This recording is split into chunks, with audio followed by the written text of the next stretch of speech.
A lot of this environmental question depends on, I think, a very flawed fundamental presupposition. It depends on the idea that carbon dioxide is pollution.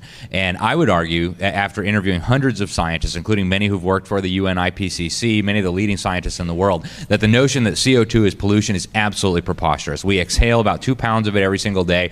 The proportion of greenhouse gases made up of human CO2 emissions is a fraction of 1%. The idea that that is going to destroy the planet or change the temperature of the earth is, frankly, in my opinion, totally ludicrous. But from a totalitarian perspective, if you can convince people that CO2 is pollution, there's no human activity that doesn't result in CO2 emissions, including living, including dying, turning on a light switch. Every single aspect of your life then, if we submit to the idea that CO2 is pollution, then comes under the regulatory control of the people who claim to be saving us from pollution. So when they do these environmental studies and they say, well, your CO2 footprint will be smaller if you eat bugs or you do this, that, or the other, you drive an electric car, that doesn't show anything about whether that's going to benefit the environment or not. In fact, CO2 has actually been very beneficial for the environment. In interviewing Trump's climate advisor, Dr. William Happer, a physics professor at Princeton University, he said the Earth is starving for more CO2. And since we've had a little bit of an increase in atmospheric CO2 over the last 100 years or so, plants have gotten much greener, agricultural yields have improved.